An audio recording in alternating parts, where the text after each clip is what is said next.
ఏదన్నా కవిత జ్ఞాపకం ఉందమ్మా? ఏదన్నా మా ఆహ్, మా ఎన్టీ రామారావు గారి మీద? చాలా రాశానండి.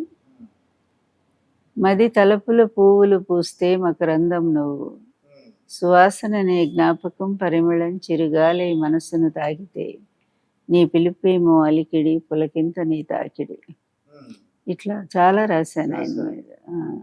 అంటే మీరు అంటే నాకు ఇప్పుడు వాళ్ళకి టీవీ వచ్చేసిందమ్మా. టీవీ అని, నెట్‌ఫ్లిక్స్ అని చాలా వచ్చేసినాయి. అవును. అప్పుడు ఏంటండి ఎంటర్‌టైన్‌మెంట్ ఏంటి మరి ఆయనకి? సిటీ కేబుల్ అప్పుడే కొత్తగా రామకృష్ణ గారు సిటీ కేబుల్ లాంచింగ్ పిలిచారు. ఇద్దరం వెళ్ళాము. అది లాంచ్ అయిన తర్వాత ఆయన చాలా పెద్ద టీవీ మా ఇంట్లో బిగించారు తీసుకొచ్చి, శాటిలైట్ అంతా. ఓకే. అది చూస్తూ ఉండేవాళ్ళం సాయంత్రం. కానీ తక్కువ చూసేవారు, ఆయనకి ఇంట్రెస్ట్ ఉండేది కాదండి టీవీ చూడటం అసలు. ఎక్కువగా పగలంతా ఈ వీళ్ళు విజిటర్స్ వస్తూ ఉంటారు కదా, దాంతోనే సరిపోయేది. నాతో కబుర్లు అంటే ఇష్టం ఆయనకి. ఎన్ని గంటలు మాట్లాడుకున్నా ఆయనకి తనివి తీరేది కాదు. ప్రతి 5 నిమిషాలకి లక్ష్మి లక్ష్మి అని పిలుస్తూనే ఉండేవారు. మరి ఎన్టీ రామారావు గారు మీ మీద రాసిన కవిత అనే జ్ఞాపకం ఉందండి అన్న? అది అంటే ఉందో బుక్లో ఉందండి. అది గండిపడిన గుండె లోతులో నిండి నింగికెగసిన ప్రభంజనం అంటూ ఆయన ఒంటరి జీవితాన్ని అందులో చెప్తూ, అందులో తోడుగా నేను వచ్చానని చెప్పి రాశారు. ఆనందంగా రాసుంటారండి. ఎందుకంటే ఆయనే సినిమా డైరెక్టరు, ఆయనే స్క్రీన్ ప్లే.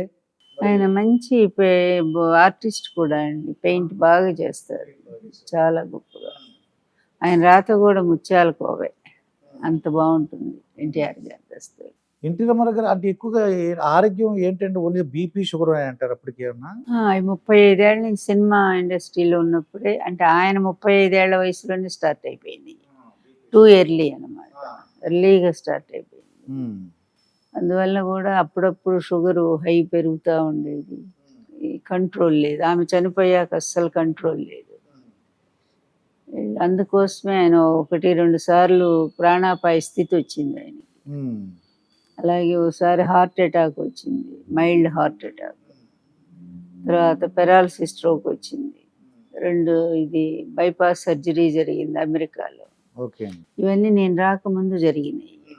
నేను ఇది కూడా ఇది మన పెరాలసిస్ స్ట్రోక్ కూడా నేను రాకముందే వచ్చింది.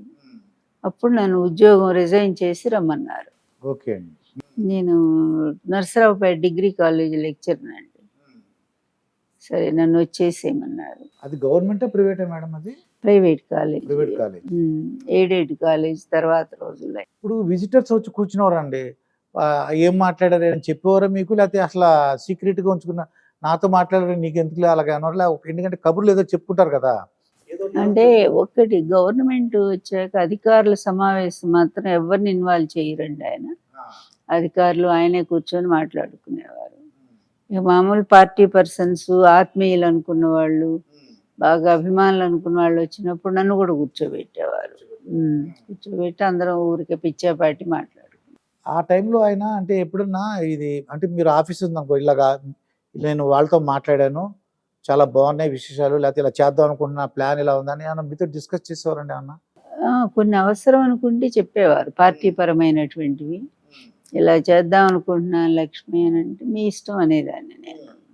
పూర్తిగా ఆయన నాకు ఎందుకంటే అంత లోతు ఏమి తెలియదు. అప్పుడు మీకు వనమాలు కూడా రావని అస్సలు తెలియదు నాకు. పార్టీలో కూడా ఎవరు పరిచయం లేదండి అప్పుడు. అయితే ఒక సలహా మాత్రం నేను చెప్పాను, ప్రాంతీయ సదస్సులు పెట్టండి, జనంలో పోతే జన అభిప్రాయం ఏంటో కూడా అర్థమవుతుంది, ఎలక్షన్స్ దగ్గరకు వచ్చినాయి కనుక అని అది చెప్తే అది పాటించాను. ప్రాంతీయ సదస్సులు సూపర్ సక్సెస్ అయినాయి అవన్నీ కూడా, లక్షలాది జనం వచ్చారు. అప్పుడు మిమ్మల్ని కూడా మాట్లాడమని అన్నారండి? అప్పుడు నన్ను కూడా తీసుకెళ్ళి మాట్లాడించారు వేదిక మీద. అంటే ముందు ఏం మాట్లాడారు, రాసుకున్నారు అంటారు లేదా అప్పటికప్పుడు? అసలు నాకు అలవాటే లేదు. నాకు వేదిక మీద వెళ్ళే వరకు కూడా అసలు ఏం మాట్లాడాలో కూడా తెలిసేది కాదు. అక్కడికి వెళ్ళాక ఏది వస్తే అది మాట్లాడేసేది. అసలు మిమ్మల్ని కూడా చాలా బాగా రిసీవ్ చేసుకున్నారండి చాలా మంది. లక్ష్మీపార్వతి గారు అంటే తెలియని వాళ్ళు అంటే ఎవరు లేరు. అవునండి, ప్రజలు బాగా ఆదరించారు. అందుకే కదా మాకు అన్ని సీట్లు ఇచ్చి గెలిపించారు. 258 సీట్లు గెలిచాం మిత్రపక్షాలతో.